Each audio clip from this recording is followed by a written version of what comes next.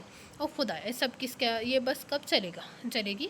لاج انتہائی بے صبری سے بس چلنے کی منتظر تھی۔ شاید اس کوچ کی روانگی کا ٹائم نہیں ہوا تھا۔ وہ دل ہی دل میں بس چلنے کی دعائیں کر رہی تھی کہ اسی دوران دو داؤد باش قسم کے مرد کسی بات پر کہکا لگاتے ہوئے بس میں داخل ہوئے اور پچھلی سیٹوں پر برآسمان ہو گئے۔ لاش نے چادر کا کونا پوری طرح سے اپنے چہرے پر سرکا لیا۔ اسے ان لوگوں سے خوف محسوس ہوا۔ اسی وقت ایک نوعمر لڑکی ایک چھوٹی تھالی میں نارمل سجائے اندر آیا تو ان میں سے ایک شخص انتہائی اونچی ڈھونڈی آواز میں اس سے مخاطب ہو کر بولا، میڈم جی ناریل کھائیں گی؟ اپنی وہ تو یہ سمجھ بیٹھی تھی کہ ان لوگوں کی نظر اس پر نہیں پڑی مگر وہ بہت کھاک تھے۔ بس میں چڑھتے ہی انہوں نے لاج کو دیکھ کر یہ اندازہ لگایا تھا کہ لڑکی تنہا بھی ہے اور خوف زدہ بھی۔ لاج کے علاوہ کوچ میں صرف 2-3 مرد تھے۔ یقیناً انہوں نے لاج کو ہی آواز لگائی تھی مگر وہ یکسر نظر انداز کی کھڑکی سے چپکی بیٹھی قرآنی آیات کا درس ورد کر رہی تھی۔ ارے جی ہم آپ سے کہہ رہے ہیں ناریل کھا لیں، اس موسم میں تو اس کو کھانے کا مزہ ہی کچھ اور ہے، اور چھوٹے بیگم صاحبہ کو ناریل دو۔ عقب سے ایک بار پھر آواز ابھری تو لاج چاند سے لرز کر رہ گیا۔ وہ لڑکا اس کی جانب چلا، مجھے نہیں چاہیے۔ لاج کے حلق سے پھنسی آواز برآمد ہوئی، اوہ خانمہ اب تو زبردستی مت کرو، دوسرے شخص بولا۔ پھر دونوں اپنی باتوں میں لگ گئے تو لاج نے کچھ سکون کا سانس لیا۔ کوچ میں 3 دیہاتی قسم کی خواتین 6 بچوں اور 4 مردوں کے سمیت وارد ہوئی تو اسے ایک یکانا اطمینان محسوس ہوا۔ بس آہستہ آہستہ بڑھ رہی تھی مگر سب ہی اگلی سیٹوں کو ترجیح دے رہے تھے۔ لاج نے سوچا کہ وہ بھی آگے جا کر بیٹھ جائے کہ اسی دم وہ دونوں مرد اس کے بالکل سامنے کی سیٹوں پر برآسمان ہو گئے۔ لاج کا سانس اوپر کا اوپر اور نیچے کا اوپر رہ گیا۔ ہر سمت میں کئی پڑی پھولوں کی گردنیں اب کے صباحی پاک میں شمشیر بن گئی۔ جس سمت وہ اٹھی ہے ادھر مڑ گئی حیات، اس کی نظر ہی گردش تک تیر بن گئی ہے۔ آنٹی میں لاج کو پک کرنے جا رہا ہوں، میرے خیال میں وہ تیار ہو گئی ہو۔ وہ اب بارش بھی تھم گئی۔ نبیل کھڑکی سے شام ہم کے سائے گہرے سوتے دیکھ کر بولا، ٹھیک ہے تم ڈرائیور کے ساتھ لاج کو لینے جاؤ، ایسا نہ ہو کہ پھر بارش ہو جائے۔ ملکہ بیگم اپنی ساڑی کو کے فال ٹھیک کرتے ہوئے نبیل کو دیکھ کر طنزیہ بولیں، اوف جب میں بارش میں گاڑی نہیں چلا سکتا تو اس میں برائی کیا ہے؟ بہرحال میں لاج کو لینے جا رہا ہوں، وہ جھنجھلا کر بولا اور باہر جاتے پلٹ کر استفسار کیا، لا کہانی صاحب نے لاج کو جو ہیروں کا سیٹ گفٹ کیا تھا وہ تمہارے پاس ہے نا؟ تم اس گفٹ کی فکر مت کرو، میں نے اسے اپنے لاکر میں بحفاظت رکھا ہے، تم لاج کو لینے جاؤ۔ ملکہ بیگم جو کچھ دلچسپ انداز میں بولی تو نبیل سر ہلا کر باہر نکل گیا۔ 10 منٹ تو نبیل نے پارلر کے باہر کھڑے گارڈ کے کہنے پر انتظار کیا، پھر جھنجھلا کر بولا، لاج ابراہیم نام کی دلہن سے کہو کہ انہیں لینے گھر سے آئے ہیں۔ صاحب وہ میڈم ہمیں خود بتا دیتی کہ جس کا دلہن تیار ہو گیا تھا اگر اس کو کوئی لینے آ گیا ہو تو ہم انہیں بول دیں، پھر ابھی اس نام کا دلہن تیار نہیں ہوا۔ گارڈ رجسٹر پر نگاہیں دوڑا کر بولا، تو تم خود اپنی میڈم سے پوچھو کہ ابھی کتنی دیر باقی ہے؟ اچھا تم صبر کرو، ہم پوچھتا ہے، گارڈ اسے غصے میں آتا دیکھ کر بولا اور پھر انٹرکام اٹھا کر پہنچ چکا تھا۔ اچھا ٹھیک ہے۔ گارڈ کے ان لفظوں نے نبیل کو بری طرح چونکا دیا۔ کیا ہوا؟ کیا بول رہی تھی تمہاری میڈم؟ وہ صاحب اس نام کا تو کوئی دلہن نہیں، کیا تمہارا دماغ تو نہیں خراب ہوگا؟ خود جا کر دیکھتا ہوں۔ ارے رکو صاحب، جینٹس کا اندر جانا منع ہے۔ گارڈ اسے روکتا رہ گیا مگر وہ آندھی طوفان کی طرح پارلر کے استقبالیہ کمرے میں گھس گیا۔ سر لاج ابراہیم کے برائڈل میک اپ کی بکنگ ہمارے پارلر میں ہوئی تھی مگر انہوں نے خود کال کر کے بکنگ کینسل کر دی۔ استقبالیہ پر موجود لڑکی نبیل کے جارحانہ انداز دیکھ کر تھوڑی خائف ہو کر بولی، یہ کیسے ہو سکتا ہے؟ وہ تلملا کر بولے، اب پلیز یہاں سے جائیں اور انہیں کہیں اور ڈھونڈیے۔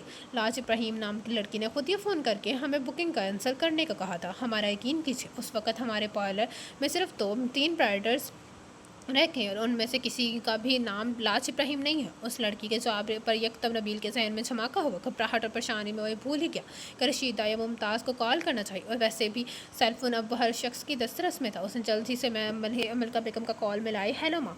ہاں، وہ چھٹانگ بھر کی چھوکری ہمیں چمکما دے کر بھاگ گئی ہے، جلدی سے مجھے ملازمہ کا نمبر سینڈ کرو۔ کیسے بھاگ گئی؟ کہاں بھاگ گئی؟ ملکہ بیگم کے قدموں تلے جیسے کسی نے زمین کھسکا دی۔ اوف، یہ تو میں ان ہڈ حراموں سے پوچھوں گا، ان کی موجودگی میں وہ کیسے بھاگی، اور وہ دونوں کہاں ہیں؟ نبیل نے مزید 2-3 گالیاں ان ملازموں کو دی۔ ملکہ بیگم نے جلدی سے فون بند کیا اور رشیدہ کا نام فون بک میں ڈھونڈنے لگی۔ جی صاحب، ہم دونوں تو اتنی دیر سے لاج بی بی کا انتظار کریں، مگر وہ باہر ہی نہیں آ رہی۔ رشیدہ سعادت مندی سے بولی۔ تم دونوں کس پارلر میں ہو؟ مجھے فوراً اس کا نام بتاؤ۔ نبیل تلملا کر بولا۔ توقع ہڑبڑا گئی۔ صاحب، ہمیں تو نہیں معلوم کہ اس کا نام کیا ہے۔ اوف، تم کسی اور فون دو، میں سے پوچھتا ہوں۔ جی اچھا، یہ کہہ کر رشیدہ نے نگاہیں دوڑائیں تو ایک لڑکی کو دروازے سے اندر آتے دیکھا۔ بی بی جی، اس جگہ کا نام صاحب کو بتا دیں۔ رشیدہ نے اچانک اس لڑکی کو موبائل پکڑایا تو اس نے چونک کر نہ سمجھی والے انداز میں دیکھا، پھر ناچار اس سے فون تھام لیا۔ میڈم، آپ پلیز مجھے بتا سکتی ہیں کہ اس پارلر کا نام کیا؟ نبیل انتہائی تو سے خود کو سنبھال کر سہولت سے بولا۔ جی، یہ گولڈن برائڈل پارلر ہے۔ وہ لڑکی نرمی سے بولی۔ میم پلیز مجھے اس کی لوکیشن ذرا بتا دیجیے۔ پھر وہ لڑکی نبیل کو راستہ بتانے لگی۔ تھینک یو سو مچ۔ وہ یہ کہہ کر اس نے موبائل سرت سے بند کر دیا۔ کوچ جب اسلام آباد پہنچی تو لاج کی کیفیت عجیب سی ہو گئی۔ یہ شہر میرے پاپا کا ہے، جہاں ان کا جنم ہوا۔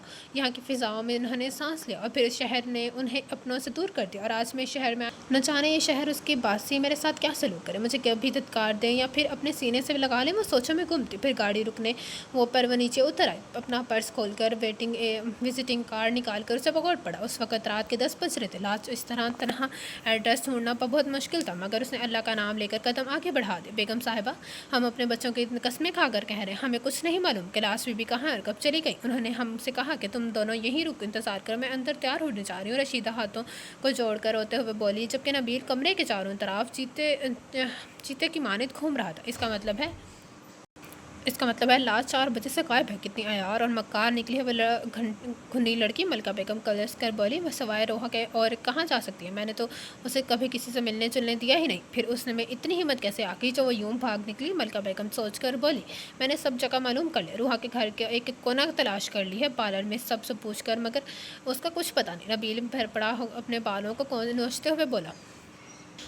اوف، ابھی تھوڑی دیر میں مہمان آ جائیں گے تو ہم کیا بہانہ کریں گے؟ ملکہ بیگم نے پریشان ہو کر کہا۔ بھاڑ میں جائیں گے مہمان، بول دینا کہ اس کا ایکسیڈنٹ ہوگا۔ یہ کہہ کر نبیل وہاں سے نکل گیا تو ملکہ بیگم نے الجھ کر اب سر اپنے ہاتھوں میں گرا لیا۔ زاہد رحمان کے گھر اس نے جس مشکل سے ڈھونڈا تھا وہی چاہتی تھی۔ زاہد رحمان نے اسے بڑی محبت سے سینے سے لگایا تھا، اور لاج بھی صبر کا دامن چھوڑ کر خوب روئی تھی۔ بیٹا، میں چاہتا ہوں کہ تم جلد از جلد اپنے دتیال چلی جاؤ، اس سے زیادہ تم کہیں اور محفوظ نہیں ہو۔ زاہد رحمان تمام داستان سن کر بولے تو لاج محض خاموش نگاہ سے انہیں دیکھ کر رہ گئی۔ پھر انہوں نے کسی نمبر پر فون ملایا۔ ہیلو، آلیان سے اسپیکنگ۔ دوسری جانب کے کوئی بڑے لہک کر بولا، بیٹا مجھے درایت صاحب سے بات کرنی ہے۔ زاہد رحمان تمکن سے بولے، پاپا وہ تو سونے چلے گئے۔ اچھا، کوئی اور بڑا اسی وقت جاگ رہا ہے؟ جی میں جاگ رہا ہوں نا، اب مجھ سے کہی۔ اس بات پر زاہد رحمان کے ہونٹوں پر بے سختہ مسکراہٹ امٹی۔ بیٹا، تم سے کوئی بڑا؟ اچھا، میں امی کو دیکھتا ہوں۔ یہ کہہ کر وہ لڑکا فون ہولڈ پر رکھ کر چل دیا۔ تھوڑی دیر بعد ایک نسوانی آواز ابھری۔ زاہد رحمان نے اپنے تفصیلی تعارف کروایا تو چند ثانیے میں کچھ بول نہ سکی۔ بھابھی، آپ کے خاندان کے خون کی حرمت خطرے میں ہے۔ ابراہیم کی نشانی لاج میرے پاس ہے، مدد کی خواہشکار بن کر آئی ہے، میں آلیان کو بھیجتی ہوں۔ عطیہ بیگم یکدم فیصلہ کن انداز میں بولی تو زاہد رحمان کے اندر اطمینان اتر گئی۔ پلیز مجھے بتائیں کہ آپ کون ہیں، کہاں سے آئی ہیں، کیسے آئی ہیں؟ یقیناً آپ کو یہ بہت اہم ہستی ہیں کہ امی نے مجھے یوں اتنی رات کو لینے بھیج دیا، اور 9 بجے کے بعد تو میں گھر سے باہر گیٹ بند کرنے بھی نہیں نکلتا۔ ویسے ماشاء اللہ آپ کیوٹ تو بہت ہے، مگر پلیز اپنا بایو ڈاٹا تو بتا دیجیے۔ 20-22 سال کا نٹکھٹ اور پیارا سا لڑکا، پورے راستے اس کا دماغ کھایا جا رہا تھا، جبکہ لاج خاموش بیٹھی اپنے پاپا کے گھر والوں کا سامنا کرنے کی ہمت مجتمع کر رہی تھی۔ اچھا، اب مجھے اپنا نام بتا دیجیے، پلیز اپنا نام تو بتا دیجیے۔ مارے تجسس کے میرا برا حال ہے، آلیان لجاجت سے بولا۔ لاج وہ مختصر بولے۔ لاج، یہ تو بہت اچھا نام ہے۔ وہ سرد دھنتے ہوئے بولا، پورا نام کیا ہے؟ لاج ابراہیم۔ ابراہیم کچھ سنا سا نام ہے۔ آلیان مزے سے بولا کہ اچانک اس کے ذہن میں بتی چلی۔ اسے بے سختہ بریک پر پاؤں رکھا اور پلٹ کر پچھلی سیٹ پر اسے دادا لاج سے آنکھوں میں حیرت بے یقینی کے رنگوں سمیت اچنبھے سے بولا، ابراہیم چچا کی بیٹی لاج ابراہیم ہوں؟ لاج سر ہلا کر بولی۔ وہ گھر جانے کے بجائے ہاسپٹل پہنچا تھا، جہاں سہرش اور سنیل موجود تھے۔ اب کیسی طبیعت ہے دادا کی؟ وہ بےتابی سے بولا۔ ارے ہاشم بھائی، آپ آ گئے۔ سنیل نے اس کے تھکے ہوئے ماندے چہرے کو دیکھ کر گویا ہوا۔ اللہ کا کرم ہے کہ دادو بالکل ٹھیک ہے، میں بھی تھوڑی دیر پہلے ان سے ہم سے باتیں کر کے سوئی ہیں۔ آپ ایسا کریں گھر جائیں، صبح آ جائے گا۔ سہرش تفصیل بتاتے ہوئے گویا ہوئی، نہیں میں بھی یہیں رہ جاتا ہوں، کیا معلوم دادو کی آنکھ کھل جائے۔ ارے حشم بھائی اب ٹینشن مت لیجیے، دادو اب ٹھیک ہے۔ سنبل نے حشم کی بات پر مسکرا کر کہا، ٹھیک ہے، اور یہ تم دونوں ریلنگ میں کیوں لٹکی ہوئی ہو؟ چلو اندر چلتے ہیں۔ یہ کہہ کر حشم روم کی جانب بڑھا تو سہرش اور سنبل نے بھی قدم بڑھاتے۔ رات کے 2 بجے وہ اپنے پاپا کے گھر کی لاؤنج میں سر چکائے بیٹھی تھی۔ 2 خواتین جو شاید اس کی تائی اور چچی تھی خاموشی سے کھڑی اپنے شوہروں کو دیکھ رہی تھی، جبکہ علیان کا بس نہیں چل رہا تھا کہ وہ گھر کے اور لوگوں کو ابراہیم چچا کے اچانک دستیاب ہونے والی بیٹی کی آمد کے بارے میں بتا دے۔ بیٹا تم ہمارے چھوٹے بھائی کی اولاد ہو، اپنی پوری زندگی تم ہم سے دور رہی، اس کی کیا وجہ تھی؟ یقیناً تمہارے علم میں ہوگی، ہم ابا جی کے حکم کے آگے بے بس تھے۔ ابراہیم بھی ابا جی کا بیٹا تھا، زندگی بھر اپنی صورت نہ دکھانے کی قسم کھا کر جو نکلا تو واپس نہ آیا، اور انتہائی خاموشی سے ہم سے نالاں ہو کر دوسری دنیا سدھار گیا۔ ولایت صاحب آخر میں لاج کی زبانی ابراہیم کی موت کا سن کر گیر لہجے میں بولے تو وہاں موجود تمام حاضرین بما لاج کے سب کی آنکھیں نم ہو گئی۔ ہم نے تو تم پر بھی صبر کر لیا تھا، اور شاید یہی ہماری بہت بڑی غلطی تھی۔ تم ہمارا خون ہو تو ہمیں تمہاری خبر لینی چاہیے تھی۔ ولایت صاحب ندامت سے بولے تو لاج کے دل کو ڈھارس ہوئی کہ یہاں سے سر چھپانے کی جگہ ضرور مل جائے گی۔ عطیہ بچی تھکی ہوئی اور رات بھی بہت ہو گئی، اب سے بچیوں کے کمرے سے ملے جاؤ، صبح بات ہوگی۔ یہ کہہ کر وہ ولایت صاحب اٹھے تو لاج بھی کھڑی ہو گئی۔ آؤ بیٹی میرے ساتھ آؤ، عطیہ بیگم محبت سے بولی تو ان کے ہمراہی لاؤنج میں سے باہر آ گئے۔ علیان رات بہت ہو چکی ہے، اب جا کر سو جاؤ، خبردار لاج کے بارے میں ابھی کسی اور سے کچھ بھی کہا ورنہ تمہارے ابا سے کان کھنچوا دوں گا۔ پیچھے علیان کو آتے دیکھ کر عطیہ خاتون ٹپٹ کر بولی، اوف امی، ایک تو آپ نے ابو سے میرے کان کھنچوا کر بکرے کی طرح لمبے کر دیے۔ اچھا میں یہ کیوں چھپاؤں کہ ابراہیم چچا کی بیٹی نے انتہائی ڈرمائی انداز میں ہمارے گھر انٹرویو دیا ہے۔ علیان نے بدمزہ ہو کر استفسار کیا، تم نے جیسا کہا جا رہا ہے ویسا ہی کرو، بڑوں کی باتوں میں مداخلت مت کرو، اور اب جاؤ اپنے کمرے میں بہت رات ہوگی۔ امی کی سرزنش پر وہ کان کھنچاتا واپس پلٹ گیا، جبکہ لاج عطیہ بیگم کے ساتھ کمرے میں داخل ہو گئی۔ ارے اماں آپ گھر آ گئی؟ اپنی ساس کو سہرش، سنیل اور حشم کے ہمراہ دیکھ کر عطیہ واضح طور پر سٹپٹا گئی تھی۔ ہاں بہو، میرا پوتا آ گیا، سمجھو میں ٹھیک ہو گئی۔ اماں حشم کے بازوں کے سہارے اندر آئیں اور لاؤنج میں رکھے صوفے پر بیٹھ گئی۔ سہرش اپنے کمرے میں چلی گئی تو وہ راتوں جاگی ہوئی تھی، مگر کچھ ہی دیر بعد وہ واپس آ گئی۔ بڑی امی، ہمارے کمرے میں ایک لڑکی سو رہی ہے، کون ہے وہ؟ سنبل، جس کی آنکھیں تھوڑی دیر پہلے بند ہوئی جا رہی تھی، اب حیرت انگیز طور پر کھلی ہوئی تھی۔ سنبل کی بات پر سب نے استفہامی انداز میں عطیہ بیگم کو دیکھا۔ وہ اماں، ارے بہو اتنا گھبرا کیوں رہی ہو؟ کون لڑکی آ گئی؟ وہ دادو پریشان ہو کر بولی، وہ اماں ابراہیم کی بیٹی آئی ہے۔ عطیہ بیگم نے بڑی مشکل سے جملہ ادا کیا۔ اس بات پر سنبل اور سہرش کے ساتھ ساتھ حشم بھی اچھل پڑا۔ ابراہیم چچا کی بیٹی، مگر اتنی اچانک کیسے اور کب آئی؟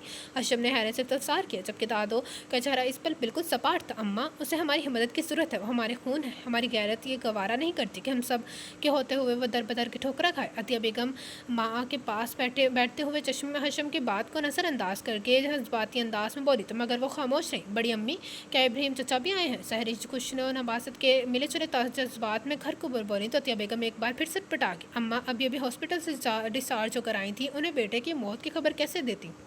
وہ عطیہ بیگم سے جواب نہیں بن پڑا، وہ ملک سے باہر ہے۔ سمن بیگم نے غالباً اپنی بیدار ہو کر کمرے سے باہر آئی تھی تو آخری جملہ انہوں نے سن لیا تھا۔ حشم نے بڑی باریکی سے امی اور چنچی کے نظروں کے اشارے کو بخوبی دیکھا تھا۔ اور اس کی ماں؟